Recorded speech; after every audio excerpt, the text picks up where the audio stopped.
Hello guys, my name is Aditya Patel. आज मैं आपके लिए लेके आया हूँ बायोलॉजिकल क्लासिफिकेशन के शॉर्ट नोट्स जो मैंने अपने हाथों से बनाया हूँ। और मैं इसमें सिर्फ आपको वही बताऊंगा जो इंपॉर्टेंट टॉपिक है जिससे क्वेश्चन बनते हैं। तो आप अच्छे से ध्यान से देखिएगा क्योंकि इसमें बहुत छोटा लिखा हुआ है, तो उससे मैं आपको जो बोल के समझाऊंगा उससे समझिएगा। जैसे सबसे पहले आए थे अरस्तु। अरस्तु ने क्या किया, प्लांट को 3 वर्गों में बांटा। कौन कौन से? वृक्ष, शाक, झाड़ी। कौन कौन से? वृक्ष, शाक, झाड़ी। और फिर उसके बाद आया दो जगत वर्गीकरण। दो जगत वर्गीकरण किसने दिया? कैरोलस लिनियस ने। इनने कौन कौन से जगत बनाए? प्लांटी और एनिमिलिया। प्लांटी में किस किस को रखा? बैक्टीरिया, कवक और प्रोटिस्टा को किस में रखा? प्लांटी में। फिर उसके बाद आता है 3 जगत वर्गीकरण। क्या आता है? 3 जगत वर्गीकरण जो किसने दिया था? हेकल ने। हेकल ने। इन्होंने क्या क्या कौन कौन से जगत बनाए? प्रोटिस्टा, प्लांटी और एनिमिलिया। फिर उसके बाद आता है 4 जगत वर्गीकरण जो किसने दिया था? कॉपलैंड ने। किसने दिया था? कॉपलैंड ने। इसने नया क्या बनाया? मोनेरा। उसके बाद आते हैं अपन 5 जगत वर्गीकरण। 5 जगत वर्गीकरण किसने दिया था? आर एच विटेकर ने। इन्होंने 5 लक्षण के आधार पर क्या 5 जगत वर्गीकरण किया था। कौन कौन से 5 लक्षण है? कोशिका की जटिलता, जीव की जटिलता, पोषण, जनन और जाति वृत्तीयता। इन 5 लक्षणों के आधार पर जीव को 5 जगत में वर्गीकृत किया। कौन कौन से? पहला हो जाएगा Monera, protista, fungi, plantae, Animalia. कौन कौन से हो जाएंगे? 5। मोनेरा, प्रोटिस्टा, फंजाई, प्लांटी और एनिमिलिया। जिसमें से मोनेरा कैसे होते हैं? प्रोकैरियोट होते हैं, एक कोष की होते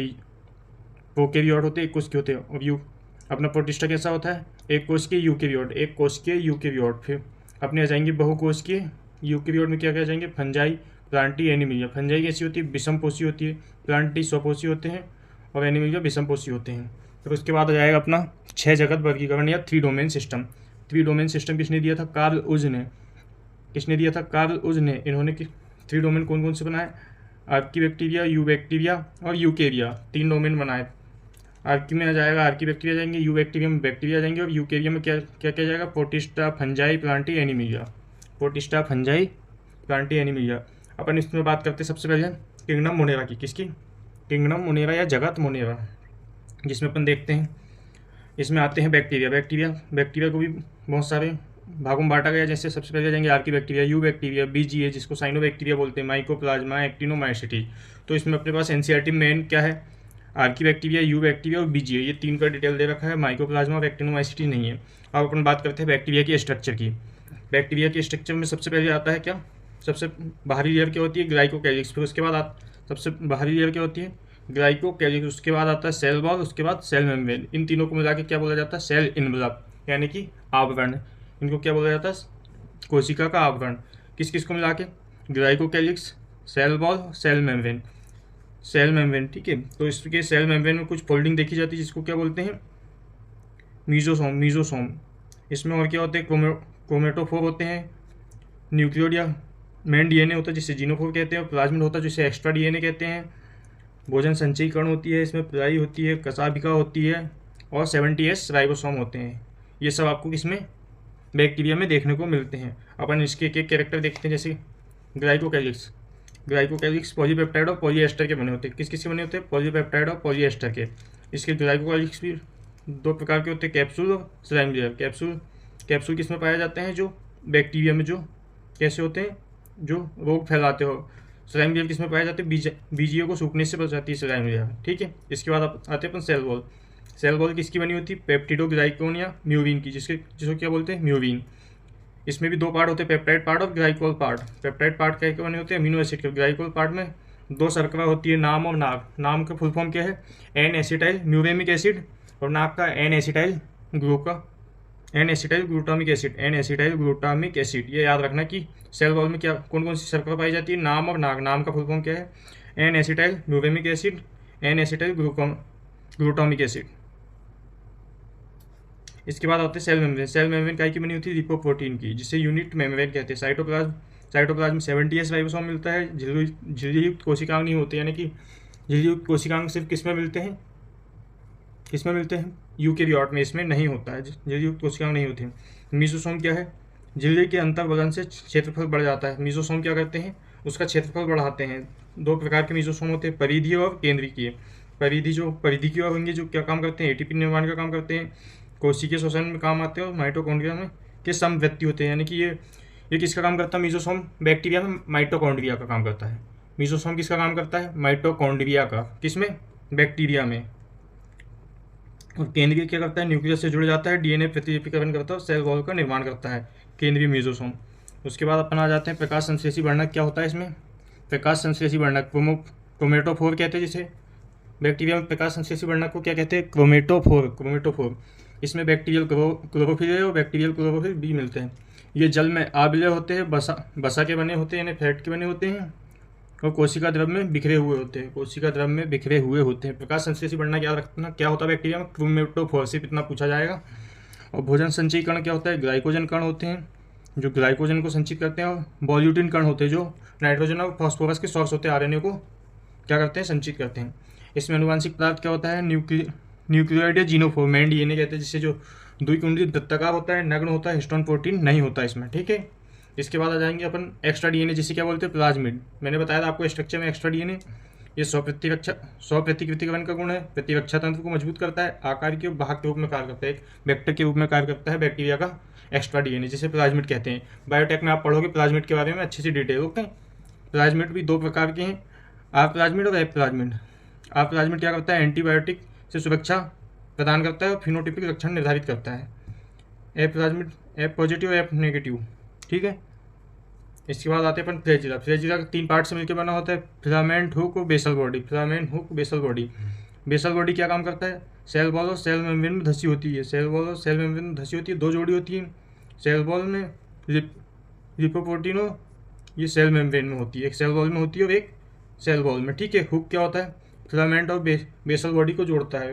फिलामेंट 3 पार्ट से मिलकर बना, फ्लैजिला 3 पार्ट से मिलकर बना होता है, फिलामेंट, हुक और बेसल बॉडी, ठीक है। तो हुक का क्या काम है, फिलामेंट और बॉडी को जोड़ के रखता है। फिलामेंट क्या होता है, तंतु में लचीला और लंबा होता है, ठीक है। और इसमें फ्लैजिलिन प्रोटीन का बना होता है। फिलामेंट किसका बना होता है, फ्लैजिलिन प्रोटीन का। इसके बाद आते हैं अपन पिलाई। पिलाई 2 प्रकार की होती है, सेक्स पिलाई या लॉन्गर पिलाई, सेक्स पिलाई या लॉन्गर पिलाई। और एक होती है फिमरियल पिलाई या इन्फेक्टेड पिलाई। सेक्स पिलाई या लॉन्गर पिलाई क्या काम करती है, संयुग्मन नलिका का निर्माण करती है, जो संयुग्मन में मदद करती है। फिमरियल पिलाई या इन्फेक्टेड पिलाई क्या करती है, बैक्टीरिया को धरातल से चिपकने में मदद करती है। बैक्टीरिया को किससे, यानी जमीन से चिपकने में मदद करती है। कौन, फिमरियल पिलाई। जीवों में संक्रमण में मदद करती है, यानी ये बैक्टीरिया को किस में, जीवों में, यानी इन्फेक्शन फैलाने में मदद करती है, ठीक है। अब इनका पोषण कैसा होता है, स्वपोषी होते हैं। बैक्टीरिया किस किस प्रकार का पोषण प्राप्त करते हैं, स्वपोषी होते हैं, विषमपोषी होते हैं और सहजीवी होते हैं। अपन बात करते हैं सहजीवी की। सहजीवी में फर्स्ट एग्जांपल क्या है, राइजोबियम, जो सबसे इंपॉर्टेंट है, पूछा ही जाता है। राइजोबियम क्या है, सहजीवी जीवाणु है। कौन सा जीवाणु है, सहजीवी जीवाणु, जो लेग्यूम पौधों की जड़ों में पाया जाता है और क्या करता है, नाइट्रोजन फिक्सेशन करता है। जो लेग्यूम पौधों जैसे फलीदार पौधों के जड़ों में पाया जाता है और नाइट्रोजन फिक्सेशन करता है। फिर उसके बाद आ जाएगा एरोराइजोबियम। क्या आ जाएगा, एरोराइजोबियम, आप नाम सुन के याद रख लीजिएगा, जो सेसबोनिया के स्टेम में मिलता है, सेसबोनिया के स्टेम में। फिर उसके बाद आ जाएगा एजोस्पाइरम। ये सब कैसे है, सहजीवी जीवाणु है। कौन से, एजोस्पाइरम, फ्रैंकिया किस में मिलता है, नॉन लेग्यूम प्लांट में। कौन से, नॉन लेग्यूम प्लांट, जो तंतु में बैक्टीरिया होते हैं, ये किस में मिलता है, एलनास और कैजुराइना में, इनमें शोषण किस प्रकार का मिलता है, बाइबिया और अबाइबिया। बाइबिया भी 2 प्रकार का होता है, अबाइबिया भी 2 प्रकार का होता है। अबाइबिया और ये होता है, ये सिर्फ आप 2 प्रकार के याद रखिए ना, बाइबिया और अबाइबिया, ठीक है। इसके बाद अपन आते हैं आर्थिक महत्व, इनका जीवन में क्या क्या आर्थिक महत्व है, ठीक है। इसमें अपन देखते हैं ये क्या करते हैं, नाइट्रोजन फिक्सेशन करते हैं। नाइट्रोजन फिक्सेशन में इनका बहुत योगदान है, जिसमें 2 प्रकार के जीवाणु आते हैं, सहजीवी होते हैं और मुक्तजीवी होते हैं, जो किसी के यानी कि साथ में काम करते हैं। जैसे ये राइजोबियम है, जो क्या करता है, नाइट्रोजन फिक्सेशन करता है, कहाँ पे, लेग्यूम प्लांट में क्या करता है, सहजीवी के रूप में काम करता है, ठीक है। तो इसमें अपन आ जाएंगे, जैसे सहजीवी कौन कौन से है, अभी आपको एग्जांपल बताया था, राइजोबियम, एरोराइजोबियम, एजोस्पाइरियम और फ्रैंकिया तो अच्छे से याद ही रखना, दो इंपॉर्टेंट है, फ्रैंकिया और राइजोबियम। फिर उसके बाद अपन किसमें आ जाएंगे, मुक्तजीवी यानी कि जो स्वतंत्र नाइट्रोजन फिक्सेशन करते हैं। इसमें आ जाएगा एजेटोबैक्टर, इंपॉर्टेंट है, याद रखना, एजेटोबैक्टर, बेजरनिकम, क्लोस्ट्रीडियम और रोडोस्पाइरम। ये बाइबिया होते हैं। कौन से, एजोबैक्टर, बेजरनिकम, क्लोस्ट्रीडियम, यानी कि ये ऑक्सीजन की उपस्थिति में क्या करेंगे, नाइट्रोजन फिक्सेशन करेंगे। ये रोडोस्पाइरम क्या है, ऑक्सीजन की अनुपस्थिति में भी नाइट्रोजन फिक्सेशन कर सकता है। तो अपन इसमें सीधे ट्राई में आते हैं, नाइट्रोजन फिक्सेशन में नाइट्रोजन चक्र की बात कर लेते हैं। जैसे अपने वायुमंडल में नाइट्रोजन होती है, ये कहाँ पे, ये किस में कन्वर्ट होती है, ये किस में कन्वर्ट होती है, अमोनिया में, अमोनिया में। फिर इसमें कौन सा बैक्टीरिया आता है, नाइट्रोसोमोनास। नाइट्रोसोमोनास याद रखना, नाइट्रोसोमोनास अमोनिया को नाइट्राइट में कन्वर्ट करता है, नाइट्राइट NO2। फिर उसके बाद आता है नाइट्रोबैक्टर जो नाइट्रेट में कन्वर्ट करता है अमोनिया को। इसमें इस पूरे चक्र को क्या बोलते हैं, अमोनिया से नाइट्रेट बनने को नाइट्रीकरण, इसको क्या बोलते हैं, नाइट्रीकरण। ठीक है, इसमें आप कौन कौन से दो बैक्टीरिया याद रखना, नाइट्रोसोमोनास और नाइट्रोबैक्टर। नाइट्रोसोमोनास पहले आता है जो अमोनिया को काय में नाइट्राइट में कन्वर्ट करता है। फिर उसके बाद नाइट्रोबैक्टर क्या करता है, नाइट्राइट को नाइट्रेट में कन्वर्ट करता है। फिर ये नाइट्रेट प्लांट को मिलेगी और एनिमल को मिलेगी, या फिर प्लांट और एनिमल की मृत्यु होगी, जिससे अपवाद बनेगी, जिसको डेट्राइट्स कहते हैं। ये इससे फिर अमोनिया बनेगी। अमोनिया को किस के द्वारा बनेगी, बेसिलस बल्गेरिस और बेसिलस रेमोसस, बेसिलस मायोपोड। ये 3 एग्जाम्पल याद रखना, कौन कौन से, बेसिलस बल्गेरिस, बेसिलस रेमोसस, बेसिलस मायोपोड। इससे क्या अमोनिया बन जाएगी, अमोनिया फिर नाइट्रोजन में कन्वर्ट हो जाएगी। अगर आप नाइट्रेट से नाइट्रोजन बनाना चाहते हैं तो ये विनाइट्रीकरण कहते हैं इसको। ये कौन कौन कर सकता है, स्यूडोमोनास और थियोबैसिलस। ये 2 एग्जाम्पल याद रखना, स्यूडोमोनास, थियोबैसिलस। किसके लिए, विनाइट्रीकरण के, जो नाइट्रीकरण आया तो क्या लिखोगे, नाइट्रोसोमोनास और नाइट्रोबैक्टर। नाइट्रीकरण होता क्या है, पूरा अमोनिया से नाइट्रेट में बदलना। ठीक है, और अमोनीकरण के लिए कौन कौन से बैक्टीरिया काम आते हैं, बेसिलस बल्गेरिस, बेसिलस रेमोसस, बेसिलस मायोपोड। ठीक है, ओके, ये याद रखना जो इंपॉर्टेंट है मैं आपको बताते जा रहा हूँ। इसके बाद अपन आते हैं जनन में। इनमें किस प्रकार का होता है, कायिक जनन होता है, अलैंगिक जनन होता है, अनुवांशिक पुनर्संयोजन होता है। कायिक जनन में आ जाएगा द्विविभाजन, यानी कि बैक्टीरिया 2 पार्ट में टूट जाते हैं, और फ्रेगमेंटेशन। ठीक है, इसके बाद आता है एंडोस्पोर। प्रतिकूल परिस्थिति में एंडोस्पोर बनाते हैं, अनुकूल परिस्थिति में कायिक जनन करते हैं। इसके बाद आते हैं अनुवांशिक पुनर्संयोजन। ये भी 3 प्रकार का होता है, रूपांतरण, संयुग्मन, पारक्रमण। ये अपन, और ये आप तीनों वर्ड कहाँ पे सुनोगे, जेनेटिक्स में, जेनेटिक्स सेकंड में। ठीक है, इसके बाद अपन आते हैं, ये अपन ने क्या पढ़े, अभी पूरा बैक्टीरिया पढ़ गया। बैक्टीरिया में अपन ने बैक्टीरिया पढ़े हैं, जिसमें क्या उसकी पूरी स्ट्रक्चर देख लिया, किस से बना होता है, उसके एग्जाम्पल देख लिया। अब उसका सेकंड एग्जाम्पल आता है बीजीए, जिसको क्या बोलते हैं, साइनोबैक्टीरिया। साइनोबैक्टीरिया में क्या, पहले जीव जिसने प्रकाश संश्लेषण किया है। साइनोबैक्टीरिया ब्लू ग्रीन एल्गी, ये क्या है, सबसे पहले प्लांट है जिसने क्या किया था, सबसे पहले बैक्टीरिया है जो सबसे पहले प्रकाश संश्लेषण किया था, यानी कि अपना भोजन स्वयं बनाता। पहले जीव जिसने पृथ्वी पर O2 उपलब्ध कराई, पहले जीव है जिन्होंने ऑक्सीजन उपलब्ध कराई। इनमें प्रकाश संश्लेषी वर्णक क्या होता है, क्लोरोफिल। ये होता है क्लोरोफिल है, फाइकोसाइनिन, फाइकोरेथिन। क्या होता है प्रकाश संश्लेषी वर्णक, क्लोरोफिल है, फाइकोसाइनिन, फाइकोरेथिन। ये पूरा आपके लिए NCERT बेस्ड है, इससे बाहर बहुत कम से कम आएगा। इतना बताऊँ मैं कि 80% इसमें आपका कवर हो जाएगा टॉपिक। ठीक है, इसमें कितने प्रकार के होते हैं, एक कोशिकीय होते हो, कॉलोनियल होते हो, तंतु में होते हैं। एक कोशिकीय में क्या आ जाएगा, स्पाइरुलिना क्या है, बीजीए है, जो क्या होता है एक कोशिकीय, इसको सिंगल सेल प्रोटीन भी कहते हैं। फिर उसके बाद कॉलोनी आ जाएगा, निभई जिसे कॉलोनी कहते हैं। कॉलोनी कौन कौन से होते हैं, एनाबिनॉव, माइक्रोसिस्टिक। तंतु में क्या होता है, नॉस्टॉक। ये याद रखना, तंतु में कौन होता है, नॉस्टॉक में एक संरचना पाई जाती है जिसे हेटेरोसिस्ट कहते हैं। भूरे रंग की होती है, या अप्रकाश संश्लेषी होती है। ऑक्सीजन नाइट्रोजनेज, जो नाइट्रोजन फिक्सेशन करती है। नॉस्टॉक में हेटेरोसिस्ट सेल होती है जो क्या करती है, नाइट्रोजन फिक्सेशन। इतना याद रखने का। ठीक है, अब अपन आते हैं कि बीजीए कौन कौन से बीजीए जो नाइट्रोजन फिक्सेशन करते हैं। बीजीए भी 2 प्रकार के होते हैं, सहजीवी और मुक्तजीवी।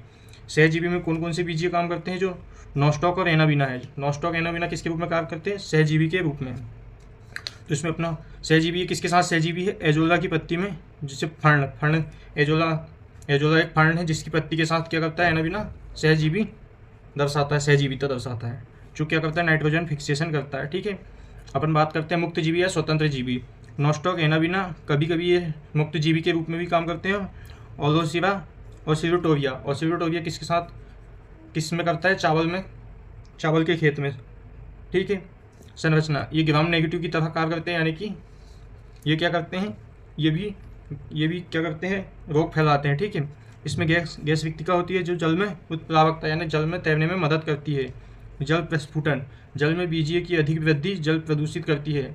अगर जल में बीजीए अधिक हो जाए तो जल क्या हो जाता है, प्रदूषित हो जाता है। ठीक है, तो अपन ने क्या बीजीए भी खत्म कर लिए। इसमें सिर्फ एग्जाम्पल याद रखना, nostoc Anabaena. Nostoc nostoc and अभिन्न। नॉस्टॉक में हेटेरोसिस सेल होती है जो भूरे रंग की होती है, जो नाइट्रोजन फिक्सेशन करती है। इसका डायग्राम भी दे रखा है एनसीईआरटी में, आप देख लेना, ठीक है। फिर उसके बाद अपन आते हैं आर्कीबैक्टीरिया। आर्कीबैक्टीरिया में क्या होते हैं, ये जीवित जीवाश्म है। जो सबसे पहले जीव जो पृथ्वी पे आए वो कौन है, आर्कीबैक्टीरिया, आद बैक्टीरिया बोलते हैं इनको। जीवित जीवाश्म में प्राचीन जीव या आद बैक्टीरिया, यानी सबसे पहले आने वाली जीव कौन है, आर्कीबैक्टीरिया। इनकी सेल वॉल क्या की बनी होती है, जटिल पॉलीसैकेराइड या स्यूडोम्यूरिन की बनी होती है। जटिल पॉलीसैकेराइड या स्यूडोम्यूरिन की बनी होती है। सेल वॉल लिपोप्रोटीन की बनी होती है। इसमें लिपिड होता है, साकेत लिपिड होता है। ये 3 प्रकार के होते हैं, मैथेनोजन, हेलोफिल्स और थर्मोएसिडोफिल। मैथेनोजन, हेलोफिल, थर्मोएसिडोफिल। मैथेनोजन क्या करते हैं, मैथेन उत्पादन करते हैं, दलदली क्षेत्र में पाए जाते हैं, गोबर गैस में पाए जाते हैं, रूमिनेंट जंतु के ये बैक्टीरिया, मैथेनोजन बैक्टीरिया कहाँ पाए जाते हैं, मैथेन उत्पादन करते हैं, दलदली क्षेत्र में पाए जाते हैं, गोबर गैस में। रूमिनेंट जंतु यानी कि जो जैसे अपने पास गाय, भैंस और भेड़, इनके रूमिनेंट जंतु यानी इनके आमाशय में पाए जाते हैं, ठीक है। हेलोफिल्स क्या होते हैं, ये लवणीय क्षेत्र में पाए जाते हैं जहाँ पे दलदल हो, ठीक है। उच्च लवणीय क्षेत्र सनलाइट में एटीपी बनाते हैं। ये याद रखना, एक इंपॉर्टेंट पॉइंट है कि सनलाइट में ये एटीपी भी बनाते हैं, यानी कि प्रकाश से अपना भोजन भी बनाते हैं, ठीक है। थर्मोएसिडोफिल जो उच्च ताप में पाए जाते हैं, 80 से 90 डिग्री सेल्सियस में। उच्च अम्लीय पीएच में भी रह सकते हैं।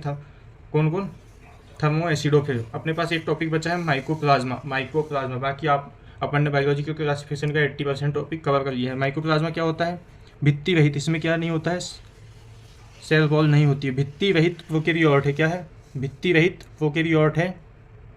भित्ति रहित प्रोकैरियोट है जिसका साइज क्या है, 0.1 से 0.3 माइक्रोन। 0.1 से 0.3 माइक्रोन, जो त्रिस्तरीय होता है। सेल मेम्ब्रेन लिपोप्रोटीन की बनी होती है। डीएनए कैसा होता है, इसमें डबल स्टैंडर्ड होता है और स्टेम नहीं होता है। इसमें श्वसन कैसा होता है, विकल्पीय वायवीय होता है। ये ऑक्सीजन की उपस्थिति में भी जीवित रह सकता है, ऑक्सीजन की अनुपस्थिति में भी जीवित रह सकता है, यानी कि विकल्पीय। इसको अपने हिसाब से काम करता है, ये उसको ऑक्सीजन लेना है नहीं लेना है, ठीक है। फिर अपन इसके बाद बात करते हैं इसका पोषण कैसा होता है। विषमपोषी होते ही है, परजीवी और मृतजीवी, दूसरों से भी भोजन प्राप्त कर लेगा, मृतजीवी सड़े गले पदार्थों से भी भोजन प्राप्त कर लेगा। पौधों तथा जंतुओं में रोग फैलाता है। ये क्या करता है, पौधों तथा जंतुओं में रोग फैलाता है। इसमें एनसीईआरटी में 2-3 लाइन दे रखी है, जो आप पढ़ लेना, ये उसी से उठा के मैंने लिखा हूँ, ठीक है।